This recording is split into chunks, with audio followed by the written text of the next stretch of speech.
Any answers? Look,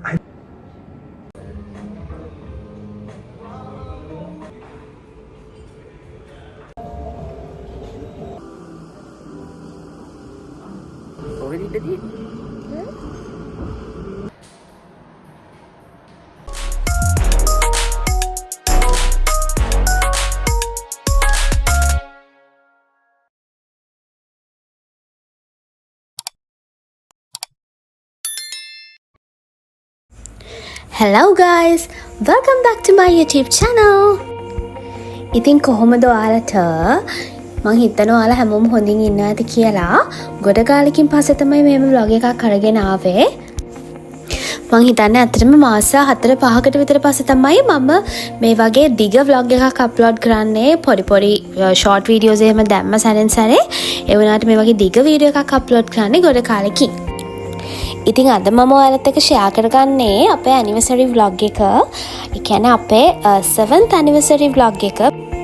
ඉතින් අපේ anniversary එක තියෙන්නේ නොවැම්බර් වල. ඒ කියන්නේ දැන් ඇත්තටම මේක ගිය අවුරුද්දේ වීඩියෝ ක්ලිප්ස් තමයි මේ වීඩියෝ එකේ තියෙන්නේ. ඒ වුණාට මං හිතුවා මේ වීඩියෝ ක්ලිප්ස් ටික ගත්ත එකේ මේ වීඩියෝ එකත් vlog එකක් විදිහට අප්ලෝඩ් කරලම ඊට පස්සේ දැන් ඉස්සරහට ඊතුරු vlogs continue කරනවා කියලා. ඉතින් අපේ ඇනිවර්සරි ප්ලෑන්ස් වලට ඒ දවසේ යන්න කලින් උදේම ආවා අපි බ්‍රෙක්ෆාස්ට් ඩේට් එකක්. මේක ඇත්තටම වෙන්නෙම නැති දෙයක් වගේ තමයි. මොකද අපි දෙන්නම සාමාන්‍යයෙන් උදේට කන්න එච්චරම කැමති දෙන්නෙක් නෙමෙයි. ඒ වුණාට ඉතින් වෙනසකටත් එක්ක කියලා අපි ආවා පොඩි බ්‍රෙක්ෆාස්ට් ඩේට් එකක්. ඉතින් කෑම හැම ඔක්කොම මෙනු එක බලලා ඕඩර් කරලා දැන් ඒ වෙනකන් මං චුට්ටක් ඉතින් මේ පොළ එළියට ආවා ෆොටෝස් ටිකක් ගන්න. ෆොටෝස් වීඩියෝස් ටිකක් ගන්න. ඉතින් මං දැන් කියන්නම්කෝ අයි මම මෙච්චර දවසක් වීඩියෝස් අප්ලෝඩ් කරේ නැත්තේ කියලා. ඒකට ඇත්තටම හේතු දෙකක් තියෙනවා. පළවෙනිම හේතුව තමයි මට තිබුණා අපේ 4th year එකේ end එකේ තියෙන exam එක. ඉතින් ඒක ඇත්තටම ගත්තොත් final exams වලට කලින් තියෙන ලොකුම exam එක. ඒ වගේම ගොඩක් අමාරු exam එකක් subjects ගොඩක් එක්ක. ඉතින් ඒකට මට prepare වෙන්න තිබුණ නිසා ඒ තිබුණ stress එකත් එක්ක වීඩියෝස් ගත්තට ඒව edit කරන්න මේ වගේ long form contents හදන්න ටයිම් එක හොයාගන්න ඇත්තටම අමාරු වුණා. ඒක තමයි පළවෙනි රීසන් එක. දෙවෙනි රීසන් එක තමයි ඉතින් ඒක නම් ඇත්තටම ඔයාලා මාව Instagram එකේ follow කරනවා නම් YouTube එකේ වුණත් මම ඒව හැම එකම වගේ shorts වල upload කරනවා. ඉතින් ඒව බලනවා නම් දන්නවා ඇති මට තව ඔය brands වලට videos හදන්න ඒ වැඩවලට ඒ shoots වලට ඒ දේවල් තිබුණ නිසා ඉතින් ඒ දේවල් වලින් කරන්න ඕන දේවල් නිසා ඉතින් ඒවා ඒ වැඩත් එක්ක busy වෙන නිසායි ඔය හේතු දෙක නිසා තමයි speciallyම මට videos upload කරන්න බැරි වුණේ. හැබැයි ඉතින් ඒ වුණාට මම සැරෙන් සැරේ දාපු ඔය short form contents වලට එහෙම නිතරම කට්ටිය comments දාලා එහෙම තිබුණා. ඊට පස්සේ තව සමහර messages දාලා අහලා තිබුණා දිග videos දාන්නේ නැත්තේ කියලා. ඉතින් එහෙම message එකක් දාලා හරි comment එකක් දාලා හරි අහලා බලපු හොයලා බලපු හැමෝටම thank you so much. ඉතින් මෙතනින් පස්සේ මම ආයෙම try කරනවා අර promise එක කැඩුවා වුණාට කොහොම හරි කරලා මෙතනින් පස්සේ දිගටම videos අරගෙන එනවා කියලා. ඉතින් දැන් මේ බ්‍රෙක්ෆාස්ට් ගන්න ගමන් මොනවද කතා කරන්න කියලා ඔයාලට ගෙස් කරන්න පුළුවන්ද? ඇත්තටම දැන් මෙතනදී මේ කතා කරන්නේ මට මගේ බොයිෆ්‍රෙන්ඩ් මට ඇනිවර්සරි එකට කිව්වා gift එකක් අරන් දෙනවා options දෙකක් ගැන කියලා තිබුණා. ඉතින් මේ options දෙක දීලා මට දැන් මේ options දෙකේ එකක් තෝරගන්න බැරුව තමයි ඉන්නේ. තාම මම හරියටම මේ වෙලාවෙදිත් හරියටම හිතලා තිබුණේ නැහැ මොන option එකත් එක්කද අනිවාර්යෙන්ම හරියටම යන්නේ කියන එක. ඉතින් ඕක ගැන කියව තමයි මෙතනදී මේ හිටියේ. ඉතින් බලමු මම මොන option එකද select කරගන්නේ කියලා මගේ anniversary gift එකට. ඔන්න ඔයාලා guess කරා නම් හරියට මේක තමයි ඉතින් මම select කරපු option එක. මගේ phone එක upgrade කරන එක. ඉතින් අනිත් option එක මොකක්ද කියලා මම කියන්නේ නැහැ. ඒකත් මම මාරම ආසාවෙන් හිටපු එකක්. ඉතින් කමන්නේ බලමු. හිත හදාගෙන එක option එකක් select කරගත්තා. ඉතින් ඒ වැඩෙන් පස්සේ එයා ගියා එයාගේ වැඩවලට. ඊපස්සේ මම ආවා. ඉතින් මටත් එයාට gift එකක් ගන්න ඕන වෙලා තිබුණා. and තව කරන්න තිබුණ එක වැඩ ටිකක් කරගන්න මම ආවා තනියම ඊට පස්සේ OGF එකට. ඉතින් මේ අවුරුද්දේ ජනවරි වල මගේ තිබුණනේ 26th බර්ත්ඩේ එක. ඒකේ ෆොටෝස් දැම්මට පස්සේ මගෙන් අහලා තිබුණා කට්ටිය බර්ත්ඩේ vlog එක කෝ කියලා. බර්ත්ඩේ vlog එක ගැන අපුවාරි කියන්න තියෙන්නේ බර්ත්ඩේ vlog එකක් කියලා එකක් මම ඇත්තටම වෙනම ෂූට් කරේ නැහැ. මොකද කිව්වොත් එහෙම මගේ බර්ත්ඩේ එක තිබුණේ මගේ එක්සෑම්ස් අස්සෙමයි. ඉතින් මට කොහොම හරි බර්ත්ඩේ එක සෙලිබ්‍රේට් කරන්න පුළුවන් වුණේ දවස් 2කට 3කට විතර පස්සේ. ඉතින් අර එක්සෑම් ස්ට්‍රෙස් එක ඉවර වෙච්ච ගමන්ම සෙලිබ්‍රේට් කරපු නිසා මට ඇත්තටම ඕන වුණා ඒක හරියට ෆෝන් එක පැත්තක තියලා ඒක සෙලිබ්‍රේෂන් එකක් විදිහට ඒකටම හොඳට ෆෝකස් කරලා එන්ජොයි කරන්න. ඉතින් ඒක නිසා පොඩි නිකන් ෂෝට් වීඩියෝ එකක් දැම්මා මම Instagram එකේ reel එකක් විදිහටයි YouTube එකේ ෂෝට් එකක් විදිහට දැම්මා. ඒක බලන්න නැති ඔයාලා ඒ අරෙන්න මම long form content එකක් මේ පාර birthday එකට හැදුවේ නැහැ. ඉතින් ඒ reel එක තාම බැලුවේ නැත්නම් අනිවාර්යයෙන්ම ගිහිල්ලා බලන්න. ඉතින් එදා දවසේ රෑ ඊට පස්සේ දැන් අපි මේ යන්නේ මූවි එකක් බලන්න. ඇත්තටම මේ දවසත් ඇනිවර්සරි එක දවස නෙමෙයි. මට මතක විදිහට ඇනිවර්සරි එක තිබිලා සතියකින් විතර වගේ පස්සේ තමයි අපිට මේ ඇනිවර්සරි එක සෙලිබ්‍රේට් කරන්න පුළුවන් වුණේ. මට හේතුව මොකද්ද කියලා ඇත්තටම මතක නැහැ දැන්. ඒවට කොහොම හරි මොන හරි වැඩ නිසා තමයි වෙන්න ඕනේ. කොහොම හරි සතියකට විතර පස්සේ තමයි සෙලිබ්‍රේට් කරන්න අපිට පුළුවන් වුණේ. ඉතින් අපි ඒ වීකෙන්ඩ් එකම ඒකට තියාගත්තේ නිසා තමයි. ඉතින් කොහොම හරි මේ නොවැම්බර් වල නිසා මේ වෙද්දි ක්‍රිස්මස් මූවීස් එහෙම ඇවිත් තිබුණා. ඉතින් මම ඒ අවුරුද්දේ බලපු පළවෙනිම ක්‍රිස්මස් මූවී එක තමයි මේ දවසේ බැලුවේ. මම ක්‍රිස්මස් මූවීස් බලන්න මාර ආසයි. ඉතින් මම මුලින්ම බලපු ක්‍රිස්මස් මූවී එකේ අවුරුද්දේ ගිය අවුරුද්දේ මේ මූවී එක තමයි. ඉතින් ඕඩර් කරපු කෑම ආවට පස්සේ ඒවත් කන ගමන් මූවී එකත් එන්ජොයි කරා. හැබැයි ඉතින් ඇත්තටම කිව්වොත් මට ටිකක් නිින්දත් ගියා එදා. මම දැන් මහන්සිත් වෙලා හිටියේ. මට මතක විදිහට මට ටිකක් නිින්දත් ගියා. ඔව් ඇත්තටම නිින්ද ගිහිල්ලා තමයි පේනවනේ මූණ. ඉතින් ඔයාලා මාව ජජ් කරන්න නම් එපා මම මෙහෙම හරිම සීතලෙන් කම්මැලි කමෙන් එහෙම ඉන්නවා කියලා. ඇත්තටම මාව දන්න අය නම් දන්නවා මම හරිම cold intolerant කෙනෙක් කියලා. මට කොහොමත් මූවි තියටර්ස් වල වගේ තැන්වල මාරම සීතලයි. අනිත් අයට වඩා මං හිතන්නේ මට ටිකක් සීතල වැඩියෙන් දැනෙනවා. මූවී එක බලලා ඉවරුණාට පස්සේ පොඩක් වොෂරූම් එකට ආවා ෆ්‍රෙෂන් අප් වෙන්න කියලා. මොකද ඇත්තටම කිව්වොත් එහෙම නිදාගෙන නිකන් පිස්සෙක් වගේ තමයි ඉන්නේ නැත්තේ කියලා හිතුණා මට. මට හිතුණා පොඩ්ඩක් යන්න කලින් කොයි වගේද ඉන්නේ කියලා බලන්න ඕනේ කියලා. ඩිනර් එකත් එතනින්ම අරගෙන හිටපු නිසා ආයෙ බඩගිනි තිබුණෙත් නැහැ. ඉතින් එදා දවසේ ආයෙ කරන්න වෙන ස්පෙෂල් දෙයක් තිබුණෙත් නැහැ. නිදා ගන්න තමයි ඉතින් තිබ්බේ. එහෙනම් ඊළඟ දවසේ හම්බෙමු.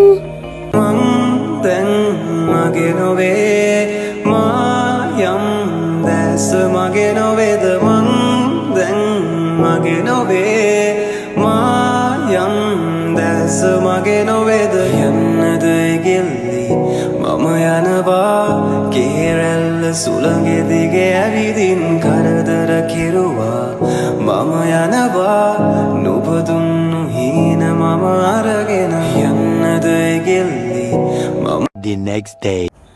ඉතින් ඊළඟ දවසේ උදේම මම මේ යන්නේ ටොක් එකකුත් දාගෙන මගේ nails කරගන්න. මොකද කිව්වොත් අපේ එදා ඇනිවර්සරි ලන්ච් එක විදිහට අපි එදා තමයි හරියටම ඇනිවර්සරි එක සෙලිබ්‍රේට් කරන්න දාගෙන තිබුණේ. ඉතින් ඒකට කලින් මට ඕන වුණා මගේ nails ටික පොඩක් පිළිවෙලට හදාගන්න. ඉතින් ඒ නිසා දැන් මේකට යන ගමන් තමයි ඉන්නේ. එදා මේ nail set එක දාලා ඊට පස්සේ ඒක remove කරාට පස්සේ ඊට පස්සෙම මට ආයේ acrylics දාන්න ඕනේ නැහැ. ඔයාලා දන්නවනේ මම කලින් vlogs වල කියලා තිනවනේ මම nails දාන්න කොච්චර ආසයිද කියලා. ඒ වුණාට ඉතින් දැන් මේ දවස්වල අපිට අපේ long appointments යන හින්දා ඇත්තටම මට nails දාන්න ඕනේ නැහැ සෑහෙන කාලෙකින්. ඒකට මට ෂුට්ටක් දුකයි. ඉතින් ඒ වුණාට කරන්න දෙයක් නැහැ. ඉතින් එහෙම තමයි සමහර වෙලාවල් වලට අපි කැමති දේවල් අපිට sacrifice කරන්න වෙනවා. ඉතින් බලමු chance එකක් ආය හම්බුනොත් පොඩි හරි කාලයක් හම්බුනොත් ආය ඒ වගේ දාන්න පුළුවන් period එකක් අනිවාර්යයෙන්ම මම දැම්මොත් වීඩියෝ එකකින් හරි පෙන්නන්න. ඉතින් as usual මම හැමදාම වෙන nail salon එකට තමයි මම ආවේ. මෙතන සර්විස් එකේම ඇත්තටම මාරම හොඳයි. මේක මේ paid promotion එකක්වත් මොකුත් නෙවෙයි. මම මේ ඇත්තටම හොඳ නිසා කියන්නේ. ඉතින් ඔයාලත් කවුරු හරි කෙනෙක් කොළඹ ආවට මෙහෙම nails දාන්න තැනක් හොයනවා නම් මෙතන try කරලා බලන්න. ඉතින් මට ඕනි pattern එකයි මට ඕනි කලර්ස් ටික සිලෙක්ට් කරාට පස්සේ දැන් nails දාන්න තමයි හදන්නේ. පේනවනේ කැත. ඉතින් ওই ටික වෙනස් කර ගන්න තමයි ඕන වෙලා තිබුණේ මට. ඉතින් ඊට පස්සේ nails දාන girl එකත් කතා කර අපි ඒ වැඩේ දැන් කරන ගමන් තමයි ඉන්නේ. මේකේ ෆයිනල් අවුට්පුට් එක මොන වගේද කියලා තව ටිකකින් මම ඔයාලට පෙන්නන්නම්. nails ටික හදලා ඉවරනකොට ගොඩාක් වෙලා ගිහලා තිබුණේ. අපේ ලන්ච් එකට දාලා තිබුණේ රිසර්වේෂන් එකට ටයිම් ඇවිල්ලා තිබුණේ. හැබැයි ඒ වුණාට ඉතින් මට මගේ කොණ්ඩෙත් පොඩක් බ්ලෝ ඩ්‍රයි කරගන්න ඕනලා තිබුණා. ඉතින් ඒ වැඩත් කරගෙන දැන් අපි ලන්ච් එකට යන ගමන් තමයි ඉන්නේ. ඉතින් ඒ වැඩ ටික ඉවර කරගෙන අපි අපේ ලන්ච් එක ගන්න ආවා. මෙතන දැක්කම නම් දැන් ගොඩක් අය දන්නවනේ මේ කොහෙද කියලා. ඉතින් අපේ ලන්ච් එකට අපි රිසර්වේෂන් එක දාලා තිබුණේ Cinnamon Life Colombo hotel එකේ. ඉතින් මං කිව්වනේ මේ ක්ලිප්ස් ඔක්කොම නොවැම්බර් වල ගත්ත ක්ලිප්ස් කියලා. ඉතින් මේ හොටෙල් එක ඕපන් කරලා ඒ වෙනකොට පොඩි දවසක් තමයි ගිහින් තිබුණේ. ඒ දවස්වල මතක ඇතිනේ ඕපන් කරපු ගමන් මාරම හයිප් එකක් තිබුණා. ඉතින් ඒ නිසා තමයි අපි අපේ ඇනිවර්සරි ලන්ච් එකට රිසර්වේෂන් එක මෙතන දැම්මේ. මෙතන අපි චූස් කරේ ඒක නිසා තමයි. ඉතින් ඒ දවස්වලම ගිය නිසා ඒ දවස්වල තිබුණ හයිප් එකත් එක්ක ඉතින් මමත් ගිය එකේ වීඩියෝ ක්ලිප්ස් ටිකක් ගත්තා බුෆේ එකේ හැම. අපි යනකොටත් කොහමත් බුෆේ එක ස්ටාර්ට් කරලා තිබ්බේ.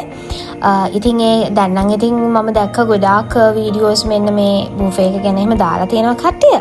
ඒ වුණාට ඉතින් මම වීඩියෝ ක්ලිප්ස් ගත්ත නිසා මම ඒ ටිකත් මේ වීඩියෝ එකට ඇඩ් කරා ඔයාලට බලන්න. ඉතින් ඔයාලා මේ වීඩියෝ ක්ලිප්ස් ටික බලනකම් මට චූරි කරෙක්ෂන් එකක් කරන්නත් තියෙනවා. මම ඇත්තටම දන්නේ මේක මගේ අතින් වෙච්ච මිස්ටේක් එකක්. ඒ වුණාට මටත් මේක සමහර ඒ කියන්නේ මගේ ක්ලෝස්ම දෙන්නෙක් යාළුවෝ දෙතුන් දෙනෙක් වගේ පෙන්වුවාට පස්සේ තමයි මටත් මේක ඇත්තටම නෝට් උනේ. මම දන්නේ ඇයි මට එහෙම මිස්ටේක් එකක් උනේ කියන්න. මම ඇනිවර්සරි එකට අපේ ඒ දවස්වල දාපු රීල් එකේ අප්ලෝඩ් කරපු රීල් එකේ ටෙක්ස්ට් එකක් විදිහට දාපු කැප්ෂන් එකේ දාලා තියෙනවා අපේ ඇනිවර්සරි ඩේට් එක November 20th කියලා. ඇත්තටම අපේ ඇනිවර්සරි එක තියෙන්නේ November 9th. ඉතින් මන් දන්නේ මට ඇයි ඒකේ ඒ විදිහට වැරදුනේ කියලා. කොහොම හරි ඉතින් රීල් එක අප්ලෝඩ් කරාට පස්සේ ඉතින් දවස් දෙක තුනක් ගියාට පස්සේ ආයේ ඒක අයින් කරලා ආයෙ දාන්න බැරි නිසා මං ඉතින් ඒක ඒ විදිහටම තිබ්බා. මට ඉතින් පොඩක් අප්සෙට් ඇත්තටම එහෙම වැරද්දක් වෙච්ච එක. but it's okay.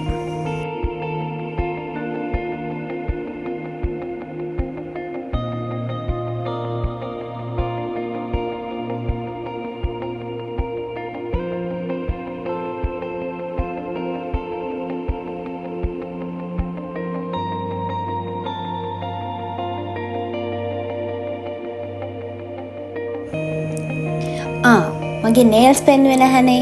ඉතින් මම අලුතෙන්ම දාපු nail set එක තමයි මේක. කියන්නකෝ බලන්න කමෙන්ට්ස් වල ලස්සනයිද කියලා. ඉතින් කොහොම හරි මට ඕන දේවල් ටික මම සර්ව් කරගෙන මම ආවා මගේ ටේබල් එකට එන්ජොයි කරන්න. ඉතින් මේක අපේ ඇනිවර්සරි vlog එක නිසා මම හිතුවා මේ vlog එක ඇතුලේ චූටි වෙලාවක් අරගෙන ඇත්තටම මගේ පාර්ට්නර්ගේ efforts and එයාව appreciate කරන්න ඕනේ කියලා. මොකද කිව්වොත් එහෙම අපේ රිලේෂන්ෂිප් එකට දැන් ඇත්තටම ගත්තොත් එහෙම මේ දවස් වෙනකොට අවුරුදු 7ක් ඉවර වෙච්ච ඇනිවර්සරි එක නෙමේ. ඉතින් දැන් මේ වෙනකොට 8 වෙනි අවුරුද්ද තමයි අපි දෙන්නගේ රිලේෂන්ෂිප් එකේ මේ යන්නේ. ඉතින් මේ අවුරුදු 8 පුරාවටම මට මගේ හැම දෙයකදීම ඒ කියන්නේ මට ප්‍රශ්නයක් වෙච්ච වෙලාවට එහෙම නැත්නම් ඒ විතරක් නෙමෙයි මම සතුටින් තියන්න පුළුවන් හැමදේම වගේ එයා හැම වෙලාවකම කරා. ඉතින් ඒ විතරක් නෙමෙයි මම මගේ ස්ටඩීස් වලදී ඊට පස්සේ එතනින් ගියහම මම වෙන කරන වැඩවලදී මට සපෝට් කරන්න. ඉතින් ඇත්තටම ඒ කියන්නේ මට ස්ටඩීස් එක ඒ දේවල් බැලන්ස් කරගෙන හැමදේම හොඳට කරන්න මට තිබුණ ලොකුම සපෝට් එක තමයි ඇත්තටම කිව්වොත් මගේ අම්මී තාත්තා ඇරෙන්න මට තිබුණ ලොකුම සපෝට් එක තමයි එයා. චූටි කාලේ ඉඳලා මම ඇත්තටම ගොඩක් ඒ කියන්නේ ඉස්කෝලේ යන කාලේ හැම මුල්ම කාලේ මම සමහරක් වෙලාවට ඇත්තටම මිනිස්සු කියන දේවල් වලට අනිත් අයගේ ඔපිනියන්ස් වලට ඉතින් ඒ දේවල් වලට සාමාන්‍යයෙන් කොහොමත් අපි පොඩි කාලේ ටිකක් දුක් වෙනවා මොන හරි පොඩි නිකන් අපිට කවුරු වැරද්දක් කිව්වම දේවල් වලට අපිට බැනුම් අහන්න වුණාම හරි නැත්නම් කවුරුම හරි කෙනෙක් අපිට මොකක් හරි කියන නරක කමෙන්ට්ස් දුන්නාම අපි කොහොමත් සාමාන්‍යයෙන් ඉස්කෝලේ යන කාලේ ටිකක් අවුල් වෙනවා. ඉතින් මේ මටත් ඒ විදිහට තිබුණ කාලයක්. හැබැයි ඇත්තටම මගේ ඒ දේවල් මං හදාගෙන මම ඒ කියන්නේ ඒ අනිත් අයගේ ඔපිනියන්ස් වලට ලොකුවට ඔළුවට ගන්න නැතුව මං කැමති මට හරි කියලා හිතන දේවල් හොඳට කරගෙන මගේ studies and work life balance කරගෙන මගේ life එක හොඳට ගෙනියන්න මේ අවුරුදු 8 පුරාවටම මට තිබුණ biggest support එක තමයි එයා. ඉතින් ඒ නිසා මං හරිම grateful ඒ වගේ partner කෙනෙක් ලැබෙන්න.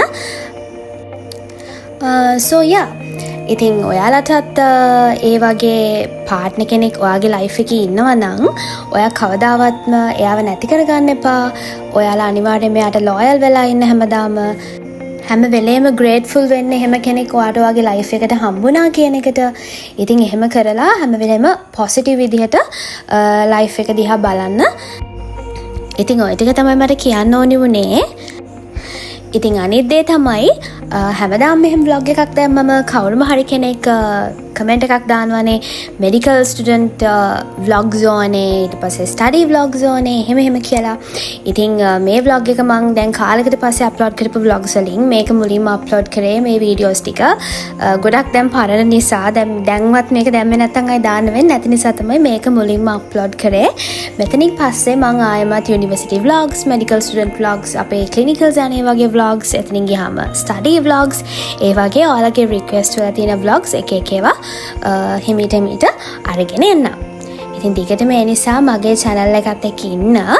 මගේ channel එක තාම subscribe කරලා නැත්නම් අනිවාර්යයෙන්ම subscribe කරලා like කරන්න. ඉතින් ඒකත් මට ලොකු support එකක් ඔයාලගෙන් හම්බෙනවා. ඉතින් එහෙනම් අදට vlog එක එච්චර තමයි. ඉතින් මගේ channel එක තාම subscribe කරලා නැත්නම් ඉක්මනට subscribe කරන්න. මගේ අනිත් social media links මම ඔක්කොම පහළ description box එකේ දානවා. ඔයාලට පුළුවන් ඒවත් check out කරලා බලන්න. I'll see you guys soon with the next video. Bye!